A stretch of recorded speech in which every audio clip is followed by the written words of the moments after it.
Hermanos, estamos involucrados en un estudio en la epístola de Pablo a Tito y regresamos al estudio que ya comenzamos hace algunas semanas, donde el apóstol nos está instruyendo en cuanto a las características de una iglesia sana. El tono general de la epístola de Tito, como ya mencionamos, es de carácter evangelístico, una iglesia que tiene impacto evangelístico, una congregación que tiene un testimonio eficaz en el mundo, es una iglesia compuesta de personas que se conducen en una forma piadosa. Ese es el énfasis principal de la epístola. Piadosos como individuos y piadosos también como cuerpo, como congregación. Ustedes recordarán, esta instrucción fue dada a Tito con 3 propósitos fundamentales. Uno, en el versículo 5 nos dice Pablo, para que la palabra de Dios no sea blasfemada. La primera razón por la cual debemos ser piadosos en nuestra conducta personal y congregacional es para que la palabra de Dios no sea blasfemada. En el versículo 8, para que el adversario no tenga malo que decir, tenga algo malo que decir de vosotros, en otras palabras, para que nadie nos critique con justificación. Y en la parte final, el propósito final en el versículo 10 es para que en todo adornen la doctrina de Dios. Dios desea que el testimonio de la iglesia justamente sea ese adorno, que haga del evangelismo, que haga del testimonio de la iglesia algo atractivo. El versículo 11 nos dice, porque la gracia de Dios, estamos en el capítulo 2, la gracia de Dios se ha manifestado para salvación de todos los hombres. Hablando de la manifestación del Señor Jesús, por supuesto. Y si la gracia de Dios va a alcanzar a los hombres, es imprescindible entonces que la iglesia viva en santidad. Para eso nos dejó el Señor sobre esta tierra, para que seamos testigos de su salvación. Y me seréis testigos en Jerusalén, en Samaria, en Judea, Samaria y hasta lo último de la tierra. Ese es el propósito por el cual estamos sobre esta tierra. No hay otro fundamental. ¿Cómo llevamos a cabo esa tarea? Por medio de la proclamación del Evangelio, por supuesto, respaldado por una vida piadosa. Demostrando con nuestras vidas el hecho de que Jesús nos transformó, el hecho de que Dios nos cambió. Si estamos tratando de vender un producto y estamos tratando de decirle a la gente, este producto vale la pena comprarlo, tenemos que demostrar que ese producto sirve. Y es el punto. No es que estamos tratando de vender un producto, simplemente estamos tratando de hacer del Evangelio algo de impacto atractivo, y la forma de hacerlo es viviendo una vida piadosa, una vida transformada. Pablo en este capítulo 2, versículo 12 también nos dice y enfatiza este aspecto de la vida piadosa, enseñándonos, dice la gracia de Dios, enseñándonos que negando la impiedad y los deseos mundanos, vivamos en este mundo sobria, justa y piadosamente. Y aquí, esa es la forma de comportarse en este mundo, en una forma justa, en una forma sobria y en una forma piadosa. El capítulo 2, versículo 14 nos dice, quien se dio a sí mismo por nosotros, hablando del Señor Jesús, para redimirnos de toda iniquidad y purificar para sí un pueblo para posesión suya, celoso ¿de qué? De buenas obras. Cuando la gracia de Dios se manifiesta en un individuo, en una iglesia, ese individuo y esa iglesia va a manifestar buenas obras. Ese es el punto. Capítulo 3 de esta misma epístola, el versículo 8, nos dice Pablo lo siguiente, palabra fiel es esta, y en estas cosas quiero que insistas con firmeza para los que creen en Dios, procuren ocuparse ¿en qué? En buenas obras. Estas cosas son buenas y útiles para los hombres. La iglesia testifica de la gracia de Dios por medio de una vida caracterizada de buenas obras. Tenemos que aclarar, ¿no es cierto? Las buenas obras jamás nos salvan. La Biblia es clara, el Nuevo Testamento es claro en esto. Por ejemplo, en Romanos capítulo 3, versículo 20, el apóstol Pablo nos dice lo siguiente, ya que por las obras de la ley ningún ser humano será justificado delante de él. porque por medio de la ley es el conocimiento del pecado. Nadie va a ser justificado delante de Dios por medio de sus obras.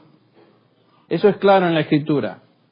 Sin embargo, las buenas obras son la manifestación de que hemos sido transformados. No hay vuelta que darle. Solo por la fe en la obra del Señor Jesucristo somos salvos, pero por las buenas obras, o mejor dicho, las buenas obras dan evidencia de que ya somos salvos.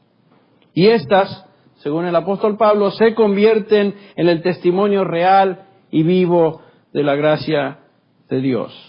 Entonces, cuando vivimos en santidad, honramos la palabra de Dios, callamos a los críticos y demostramos que Dios es un Dios que salva y transforma.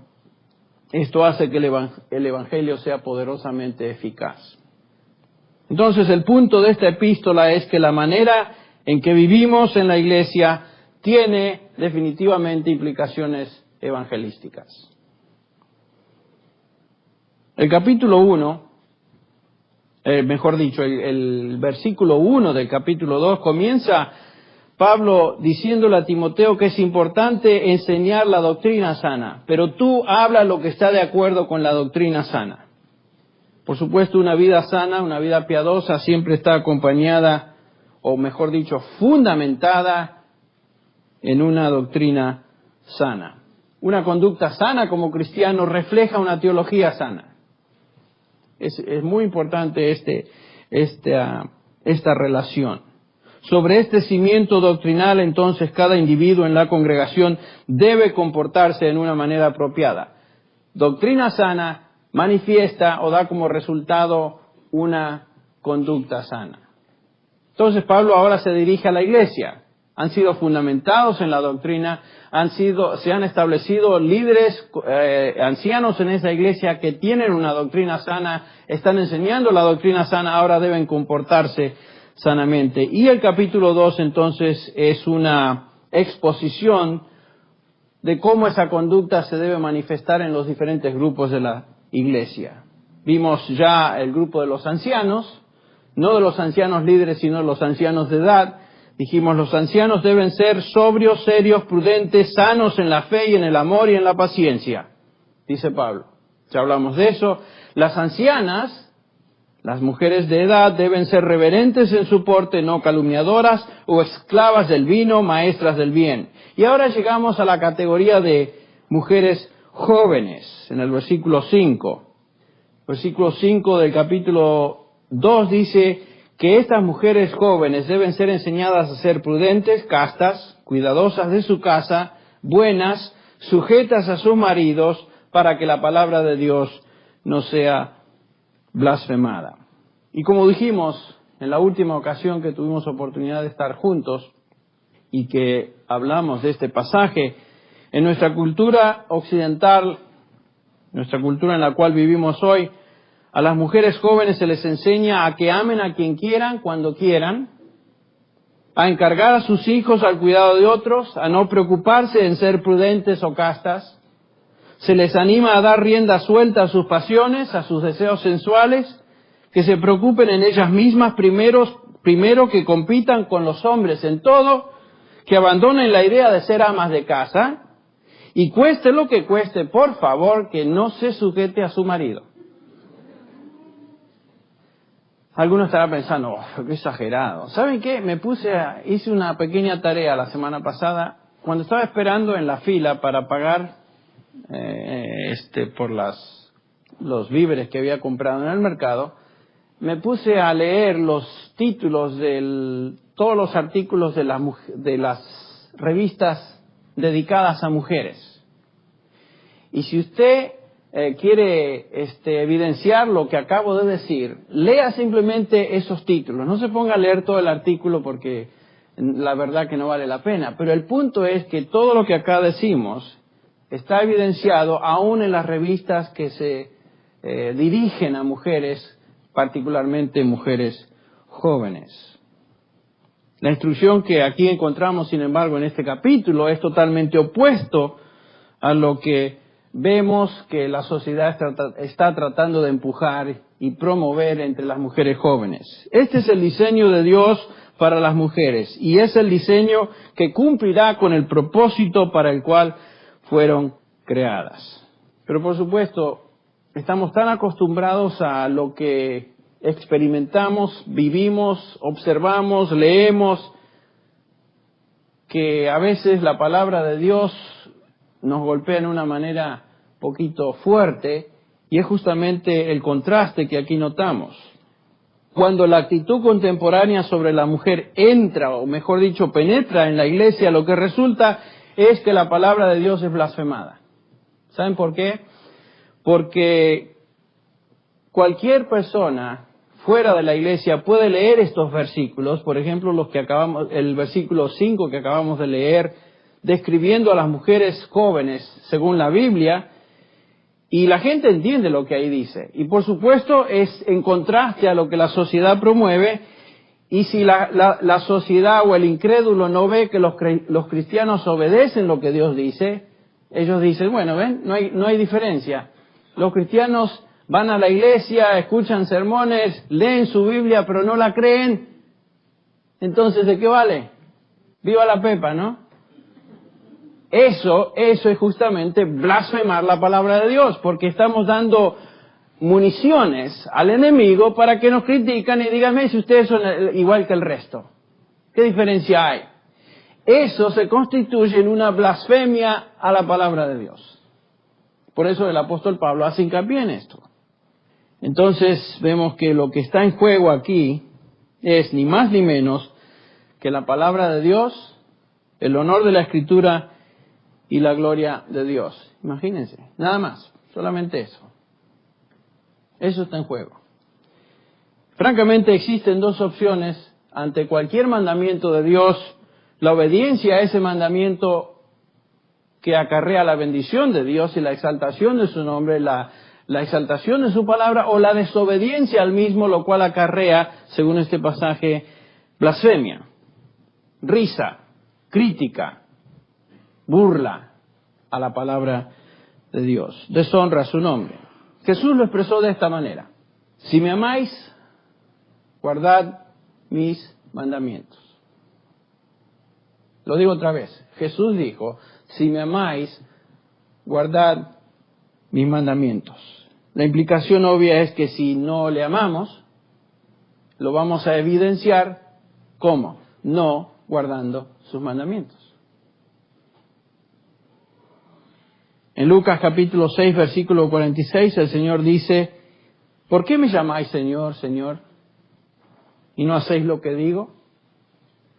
Ese es el tremendo problema de muchos creyentes que llaman Señor, Señor, Señor, Señor, y después en su conducta práctica no hacen lo que Él manda. Ven, no tiene sentido, es ridículo, es hipocresía absoluta llamarle al Señor, Señor, decir que Él es el Curios, el Señor de mi vida, y no someterme a lo que Él dice. Ese es ridículo. Y hacemos lo mismo que los escribas y los fariseos hacían según el Señor Jesús en el capítulo 23 de Mateo. No hagáis como ellos hacen, porque dicen y no hacen. Era el problema de los líderes religiosos de Israel. Decían, pero no hacían. Y a veces los creyentes se distinguen por esa terrible hipocresía de llamar al Señor, Señor, y sin embargo no hacer lo que Él dice. Todos de vez en cuando nos deslizamos en ese tipo de conducta, en alguna área de nuestra vida. Por supuesto, si alguien tiene ese patrón de vida en toda su vida, por más que le diga Señor, Señor, no pertenece a Cristo. Pero acá Pablo está hablando a creyentes, a la iglesia de Dios. Y en estos versículos del capítulo 2 de Tito tenemos algunos mandamientos del Señor Jesús, que el Espíritu Santo nos ha dado a través de la pluma del apóstol, y por supuesto Dios espera que estos mandamientos sean ¿qué? Obedecidos, no simplemente escuchados. En particular hoy queremos reflexionar en los mandamientos a las mujeres jóvenes. Por supuesto las mujeres jóvenes necesitan saber lo que Dios dice en cuanto a sus funciones y responsabilidades como mujeres de Dios. Es interesante notar que la instrucción primordial de las mujeres jóvenes es la responsabilidad de quién, según este pasaje, de las mujeres de edad, las mujeres más ancianas. Dice el versículo 3, las ancianas asimismo sean maestras del bien. Y el versículo 4 dice que enseñen a las mujeres jóvenes. Que enseñen a las mujeres jóvenes. Por supuesto, la palabra enseñar no se refiere a una enseñanza formal donde le damos un púlpito o algo donde poner sus notas y esta mujer anciana va a dar su plática a las jóvenes de cómo comportarse. A eso no se refiere. La palabra enseñar, sofronizo, tiene la idea de entrenar a las mujeres en cuanto al dominio propio, a ser controladas, a ser prudentes, sobrias en mente. La idea es de ser sobria, equilibrada, estable, prudente. En el versículo 12, una forma de esta palabra se traduce sobria. En 1 Timoteo 3:2 se traduce prudente, por ejemplo. 1 Timoteo 2:9 se traduce modestia. Esa es la idea, ser modesta, prudente, sobria, controlada. Estos son los objetivos entonces de la enseñanza a mujeres cristianas. Las mujeres mayores de la congregación son llamadas a entrenar a generaciones de mujeres jóvenes para que sean disciplinadas, prudentes, sabias, discretas, con dominio propio. Y esto es un tremendo desafío a la luz de lo que estamos experimentando y viviendo, ¿no es cierto? Hoy.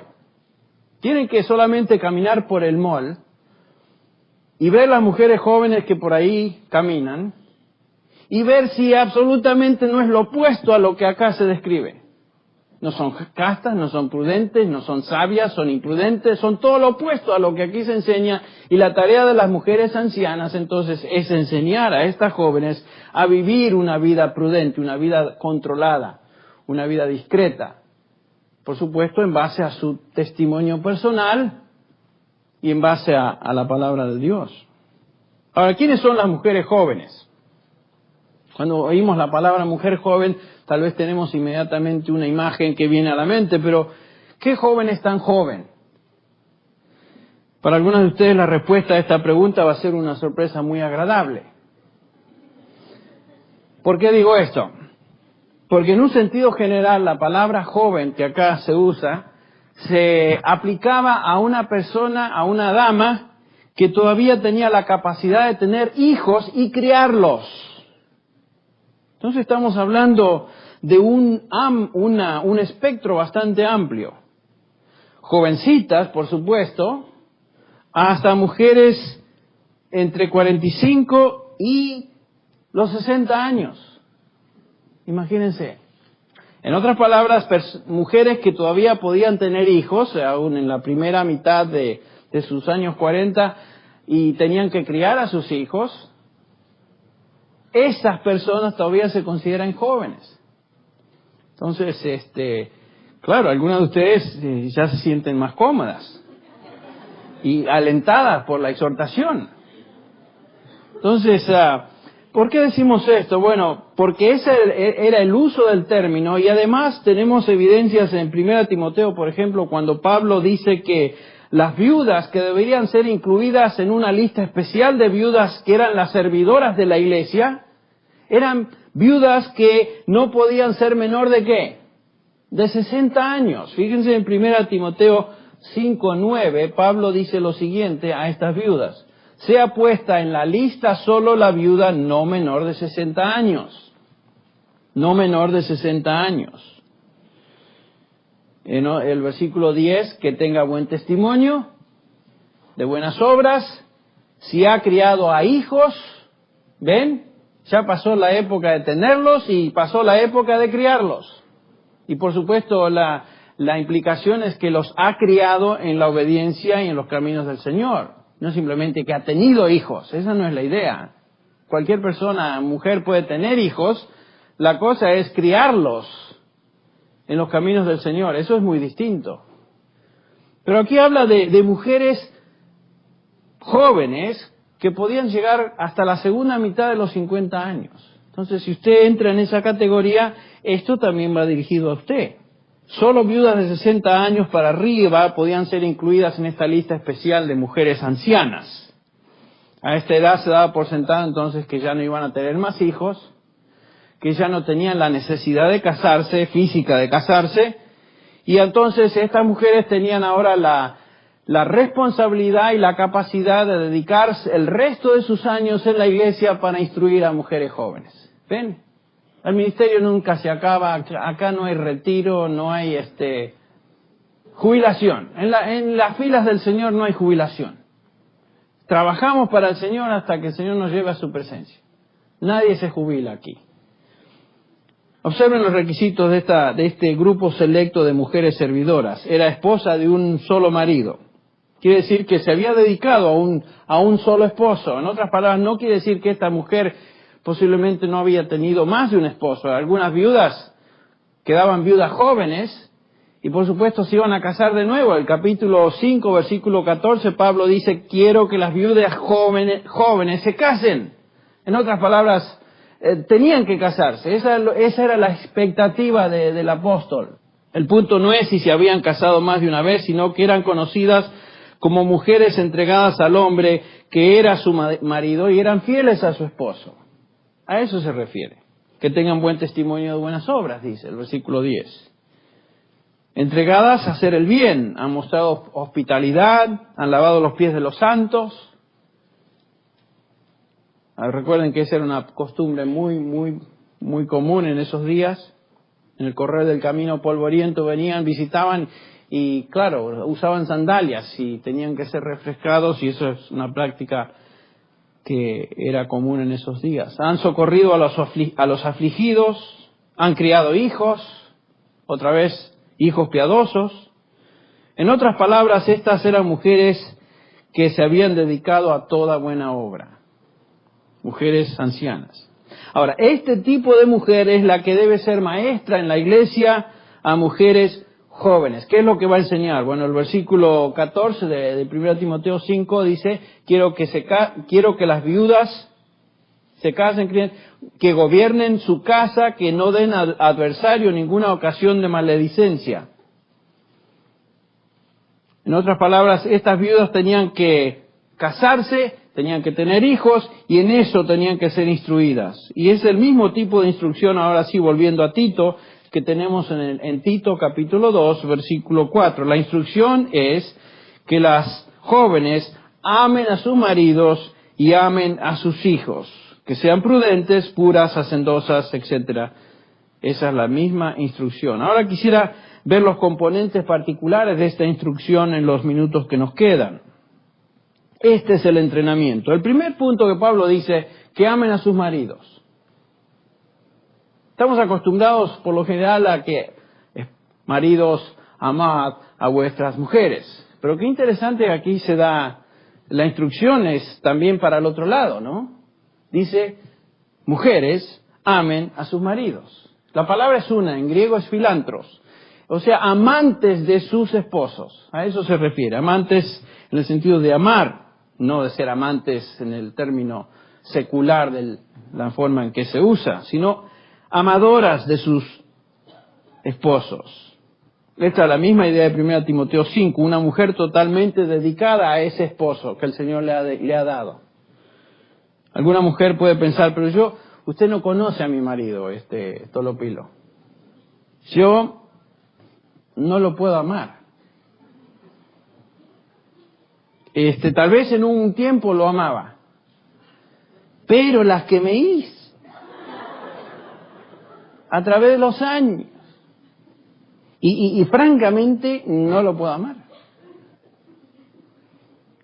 Bueno, ¿saben qué? Eso es contrario a lo que acabamos de decir hace un rato. Eso es ser desobediente a lo que Dios dice. Desobedecer a lo que Dios nos dice es su mandamiento. Y recordemos el impacto de la desobediencia. Con la desobediencia blasfemamos. Con la obediencia exaltamos la palabra de Dios. Ahora, por supuesto, ¿qué quiere decir esto de amar? Hay que definirlo un poquito. No quiere decir que uno suspira cada vez que el galán entra en el cuarto.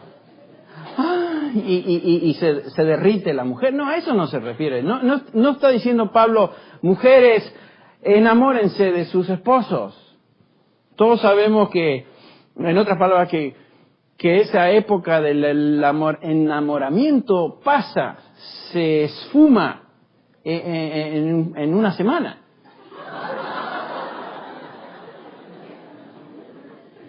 O sea, ese sentimiento inicial que suenan campanas y que nos sentimos como en las nubes y que nos hace así la esposa con las pestañas y ya nos caemos de paz. No, eso se va. Y lo opuesto sucede también. Una mujer enamorada y tiene todo este... No, de eso no habla el apóstol. No nos dice de estar enamorada. Va mucho más allá. Habla de una entrega. Una mujer dedicada a su marido. Venga lo que venga. Un desarrollo de una amistad íntima y profunda. No está hablando de emociones, sino de compromiso. Ese es el punto. Es un compromiso con Dios y es un compromiso con aquel que es mi esposo. Es un amor que piensa en buscar el bien de ese individuo, no el bien mío. Recuerden ustedes que Pablo le dice a los filipenses, el versículo 3 del capítulo 2, nada hagáis por egoísmo o por vanagloria, sino que con actitud humilde cada uno de vosotros considere al otro como más importante que a sí mismo. No buscando cada uno sus propios intereses, sino más bien los intereses de los demás. Ese es el amor de compromiso. Es el amor que va por encima de, más allá de cómo me siento en el momento. Y continúa y persevera uno en esa dedicación. Este tipo de entrega obviamente demanda disciplina, demanda humildad, demanda sacrificio, es lo opuesto de ser egoísta, de pensar en uno mismo. Y nuestra tendencia, definitivamente, cada uno de nosotros lo sabemos, es ser egoístas. Pensar en uno primero antes que otro. Por eso la exhortación, pensad en otros antes que en sí mismo. Es una exhortación de Dios, es un mandamiento de Dios. Y los esposos que se aman realmente, tanto marido como esposa, son personas que han aprendido a despojarse de esa actitud, de buscar primero lo que yo quiero. Y por amor a Cristo y al cónyuge, aman, en otras palabras, dan, toleran, oran por el otro, se entregan, se callan. Esto es difícil, ¿no es cierto? Callarnos cuando podríamos... Ok, me dio el toque, espérate que ven. Vas a ver. Te escucho, pero... espera que yo le entre también. En otras palabras, callarse en lugar de agredir. Y a mí me cuesta, a usted le cuesta, a mí me cuesta. Si alguien me salpica y me siento agredido, la reacción es... Solamente abrí una indijita, vas a ver cómo... Bueno, de eso habla Pablo. No agredir, sufrir, ser sufrido. Nunca perder la esperanza. Ustedes recuerdan la definición del amor, 1 Corintios 13. Cree, todo lo espera. En otras palabras, buscar el bien del otro. Eso es amar al marido. Por supuesto, ese es el amor que Dios demanda del esposo para con la esposa también.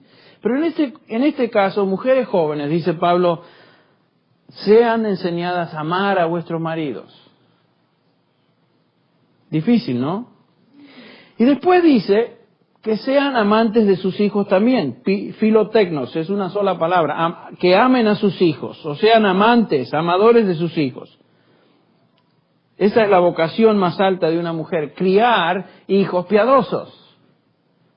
Amar a los hijos de tal manera que crezcan piadosamente, porque el propósito de amar a los hijos es levantar una generación de personas piadosas. Francamente, esa es la forma de evangelizar en la familia. De generación a generación a generación. En el hogar y a través del hogar. Ese es el llamado, la vocación fundamental, en este caso, de la mamá. Es de los padres, pero aquí Pablo dice, mujeres, amad a vuestros hijos, criadlos como hijos piadosos. Y por supuesto es la contribución más grande que una mamá puede hacer a la iglesia y puede hacer a la sociedad. Estoy leyendo un libro que se llama Santos mundanos, traducido literalmente, santos del mundo, hablando de los puritanos del siglo XVI. Qué tremendo libro. Y qué tremenda conciencia y compromiso tenían estos individuos con levantar una generación de hijos piadosos. Tremendo. Increíble. Fuera de serie. Es algo que hoy no vemos. Hay excepciones, por supuesto. Pero como iglesia, que se dedicaran de esa manera a levantar una generación de hijos piadosos. Por supuesto, a esto se refiere Pablo en 1 Timoteo 2:15. Ustedes recuerdan que dice que la mujer se salvará engendrando hijos. Y algunos han tomado esto. ¿Qué quiere decir eso? ¿Que nos vamos a salvar espiritualmente engendrando hijos? No, por supuesto que no. La Biblia es clara, el Nuevo Testamento es claro en indicarnos que la forma de salvarse no es por engendrando hijos, sino es por gracia, por medio de la fe en Jesucristo. Esa es la forma de ser salvo, es por medio de la fe en la obra redentora sustitutiva de nuestro Señor Jesús. Él murió por nuestros pecados, los llevó en la cruz y en retorno Él nos da su justicia cuando ponemos nuestra fe en Él. Esa es la forma de ser salva. Pero no habla de salvación espiritual cuando Pablo dice se salvarán engendrando hijos. La palabra salvará quiere decir preservar o ser rescatada de algo. ¿Rescatada de qué? Bueno, del estigma. ¿Cuál estigma? ¿Cuál estigma? Del estigma que la mujer recibió allá en el jardín del Edén. A partir de Eva en adelante, toda mujer da a luz hijos y una generación de hombres que nacen muertos en delitos y pecados. Lo que está tratando de decir Pablo ahora es quitar el estigma, ahora criando hijos piadosos, dando a luz hijos piadosos. En otras palabras, dando a luz un hijo y criándolo en la disciplina del Señor, se corta aquella estigma que la mujer recibió en el jardín del Edén. Desde Eva para adelante, todas las mujeres han criado una generación de hijos, a menos que Dios intervenga, de hijos perversos. En el sentido de que nacemos, como dice el Salmo 51, en pecado me concibió mi madre, nacemos muertos en delitos y pecados. Y la mujer dice, será rescatada de este estigma, criando hijos piadosos. Capítulo 5 de 1 Timoteo 10 dice, las viudas que se colocan en esta lista deben ser justamente mujeres que han criado hijos piadosos. Habiendo dicho esto, tenemos que aclarar lo siguiente. No toda mujer va a tener hijos. Dios ha determinado que algunas mujeres van a ser la excepción y no van a tener hijos. No fueron llamadas a tener hijos, fueron llamadas a ser solteras en algunos casos y no casadas, y por supuesto no pueden tener hijos. Pero en general, la regla general de la Biblia es que las mujeres se casen y que tengan hijos, criando una generación de individuos que obedezcan a Dios, que amen a Dios. Miren, no hay mayor satisfacción como padre, como madre, que nuestros hijos amen a Cristo y le sirvan. No hay mayor satisfacción. Miren, si perdemos todo lo que hacemos, si perdemos nuestros trabajos, si perdemos nuestra salud, si el Señor nos llama, lo que realmente vale en esta vida es haber criado una generación de individuos piadosos, que amen a Cristo, que se casen con hombres y mujeres piadosas y que levanten otra generación de seres creyentes piadosos. Eso es lo que queremos. Eso es lo que vale. Entonces, a eso se refiere Pablo. Que amen a sus hijos, que críen a sus hijos, que se entreguen a ellos, que sean dedicadas a ese llamado. Bueno, estas mujeres jóvenes también deben ser enseñadas en otra cosa. Ustedes recuerdan, tenemos un ejemplo en el Nuevo Testamento de una mujer y su mamá que criaron a un excelente hombre de Dios. ¿Se acuerdan quién es? Timoteo. Timoteo fue un muchacho criado en las cosas de Dios. Dice Pablo que desde tu niñez supiste o conociste las Sagradas Escrituras, las cuales te dan sabiduría para salvación, que es por fe en Cristo Jesús. Fue criado por dos mujeres, su mamá Eunice y su abuela Loida. Y ese es el legado más precioso que estas mujeres dejaron. Después de esa mención, ya no se mencionan en la Escritura, pero se menciona aquel que es el legado de esa crianza, que es Timoteo. ¡Qué extraordinario! Y dice Pablo que las mujeres jóvenes deben ser también ser enseñadas, en ser prudentes. Aquí encontramos esa raíz, la raíz de la misma palabra que mencioné hace un ratito, sofronizo. Una mujer equilibrada, una mujer que tiene dominio propio, una mujer que tiene control, tiene juicio sano. Deben ser enseñadas a tener eso. ¿Cómo conducirse? Y todo esto lo aprenden de mujeres mayores, que modelan eso con su conducta y también por medio de preceptos. Ustedes ven lo importante entonces que es enseñar a estas mujeres jóvenes a ser piadosas. Y hay tantas mujeres hoy, la mayoría yo diría que no tienen ni idea de lo que aquí se está hablando. Y se crían así. Estaba hablando con un joven que se crió así en las pandillas y su esposa se crió en las pandillas y él simplemente me decía, mira, ni idea tenemos de lo que es criar hijos, de lo que es una familia, porque nos criamos así en la calle. Los dos, ni idea tenemos. Terrible. Por eso es importante que las mujeres piadosas, ancianas, se encarguen de levantar mujeres piadosas que amen a Dios. Después Pablo dice que estas mujeres deben ser enseñadas a ser castas. La palabra es agnos, que quiere decir moralmente pura, sexualmente fiel a su marido. Qué contraste a lo que se ve y se escucha hoy en el contexto de la sociedad. Uno mira a mujeres jóvenes y aún en su forma de vestir demuestra que no tienen ningún interés ni sensibilidad a ser castas, modestas. Pablo dice a Timoteo, en 1 Timoteo 2:9, asimismo que las mujeres se vistan, dice, con ropa decorosa, con pudor y modestia. Con pudor y modestia. No con peinados ostentosos, con oro o perlas o vestidos costosos. El punto es no buscar la atención a sí mismas. Y no permitir que alguien las vea con lascivia. Pudor, la palabra pudor es una palabra que quiere decir sonrojarse. En otras palabras, que tengan un sentido de sonroja, un sentido de temor y vergüenza, de que alguien las mire con lujuria. Esa es la idea. Temor, modestia, pudor. Lo contrario es cierto. Usted las ve caminar y no es que tratan de ser modestas, tratan de hacer lo imposible para que las noten y que causar lujuria en la vista de los hombres que las miren. Y Pablo dice, esto es contrario a lo que Dios desea. Entonces deben ser enseñadas en eso. Tristemente eso sucede a veces en la iglesia. Uno viene a la iglesia no esperando ver ciertas cosas y de repente se encuentra con mujeres y jóvenes que se visten de una manera así despampanante, que en lugar de atraer atención al Señor, atraen atención a ellas y causan que uno piense cosas que no debe.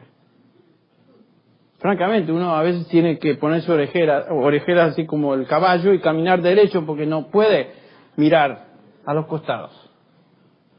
Pablo también dice que las mujeres deben ser cuidadosas de su casa. En un sentido, esta instrucción es la que más choca hoy. Cuidadosas, mejor dicho, de su casa. La mujer moderna cree que el ser ama de casa es totalmente fuera de estilo, anticuado, puritano, quién sabe qué. Y hasta cierto punto una mujer se rebaja al poner atención primordial en las cosas del hogar. La mujer de hoy piensa que su lugar está en la oficina, con un portafolio, en la fábrica, en seguir una carrera, en salir de la casa, etcétera, y sus responsabilidades están fuera. Eso es lo que piensa. ¿Qué quiso decir Pablo con cuidadosas de su casa? Es una palabra en griego, es oiko, ergeo, que quiere decir casa, oiko, ergeo, trabajadora. En otras palabras, una que trabaja. Alguien cuya esfera de trabajo es su casa. A eso se refiere. Esto no quiere decir que está en su casa todo el tiempo, y ahí se queda.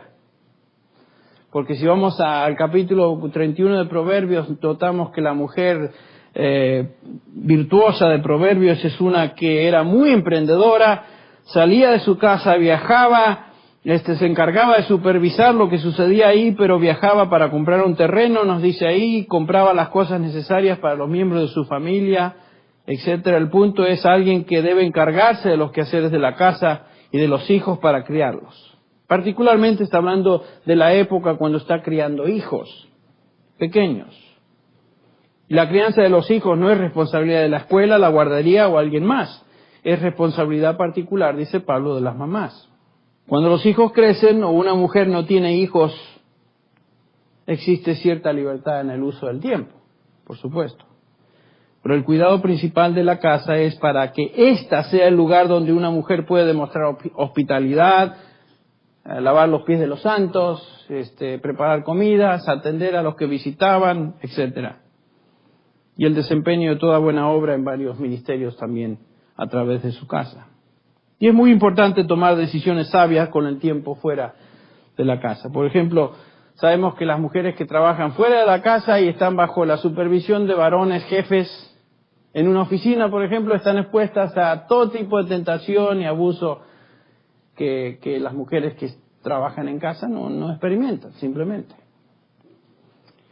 Entonces, dice Pablo que esa es su esfera de trabajo. Ahora, hay ocasiones cuando ciertas mujeres, y nos sucede en nuestra congregación, están obligadas a trabajar fuera de la casa por condiciones particulares. Sus maridos las han abandonado y están divorciadas, tienen hijos pequeños y se ven obligadas a trabajar. Bueno, 1 Timoteo 5, y no tenemos tiempo de hablar específicamente de ese pasaje, pero nos enseña ahí que los varones de la familia mediata de esas mujeres deben encargarse de ellas, ayudarles con las necesidades de su familia. Nos dice que otras mujeres pueden venir y ayudar. Yo recuerdo cuando una de nuestras hermanas tuvo una necesidad muy especial con su hijo, que varias hermanas de nuestra congregación vinieron y le ayudaron durante una época muy especial en su vida para que ella pudiera atender a su hijo. La iglesia debe velar por las mujeres solas que no tienen parientes varones cercanos para que los hijos de esta mujer no se queden sin el cuidado necesario de su mamá. Es importante eso. La esfera primordial de responsabilidad de una mujer joven es su familia, su esposo y sus hijos. Eso es claro en este pasaje. Por eso en nuestra iglesia, aún aquellas mujeres con hijos jóvenes, hijos chiquitos, que trabajan en nuestra iglesia, trabajan solamente durante las horas que los chicos están en la escuela. Y cuando los chicos regresan a su casa, esas mamás regresan a su casa para estar con ellos. Y durante la época de vacación, por supuesto, regresan a sus casas y se dedican a ellos o trabajan en labores que les permitan atender todavía a sus hijos también. El punto es que si tienes tiempo libre y puedes usarlo en alguna empresa o trabajo de tal manera que no afecta ni tenga impacto negativo en tu hogar y contribuye para enriquecer, esto queda entre tú, tu Señor y tu esposo.